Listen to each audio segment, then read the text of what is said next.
ዘንድሮ 12ኛ ክፍል የሶሻል ተማሪ ነኝና እግዚአብሔር ቢፈቅድ አሁን ሐምሌ ላይ ፈተና እንወስዳለን። ፈተና ካለፍኩኝ ዩኒቨርሲቲ ጆይን ማድረግ ከሆነ ኦሬዲ የዛሬ 3-4 አመት በፊት ነው ዩኒቨርሲቲ ጆይን ባረግ ብዬ መማሩን ትምህርት ስኬጁል ያደረኩት ማለት ነው። ስለዚህ እናንተም 12ኛ ክፍል ከሆናችሁና ዩኒቨርሲቲ ጆይን የምታደርጉ ከሆነ እግዚአብሔር ፈቅዶላችሁ አሁን ላይ ነገ ጧት የምትማሩትን ትምህርት ስኬጁል አድርጉ ወይም ደግሞ እንደ አላማ አስቀምጡ። ይሄ ለብዙ ምክንያቶች ይጠቅማል። ለምሳሌ የሆነ ይሄንን ትምህርት ተማራለሁ ብላችሁ አስቀምጣችሁ ካለፋችሁና ያንን አላማ ካሳካችሁት አንድ አላማችሁን እንዳሳካችሁ ይቆጠርላችኋል። ሁለተኛ ነገር ደግሞ የትኛውን ትምህርት ልማር ግቢ ገብታችሁ የትኛውን ልማር ያልማር ብላችሁ ኮንፊውዝድ አትሆኑም። ስለዚህ የሆነ አላማ ይዛችሁ ትሄዳላችሁ።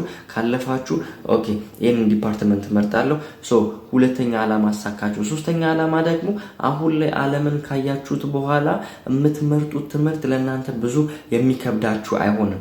ምክንያቱም ማርኬቱን ታዩታላችሁ። ይሄንን ማርኬት ወይም ደግሞ ይሄንን ስራ በሰራ እኮ አሪፍ ነው ብላችሁ የምታስቡትን ነገር ትምህርት ቤት ገብታችሁ በትምህርት ታዳብራላችሁ።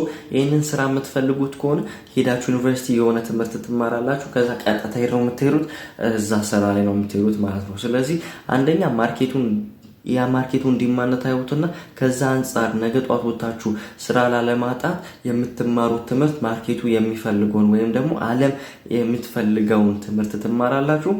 ስትወጡ ስራ አታጡም ማለት ነው።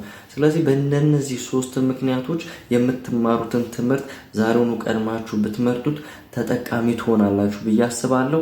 እስቲ የማለት ፍላጎት አላችሁ ወይስ የማለት ፍላጎት የላችሁ? ኮሜንት ላይ አስቀምጡልኝ። የመረጣችሁም ካላችሁ ኮሜንት ላይ አስቀምጡልኝ። የኔንም አስቀምጥላችኋለሁ። አመሰግናለሁ።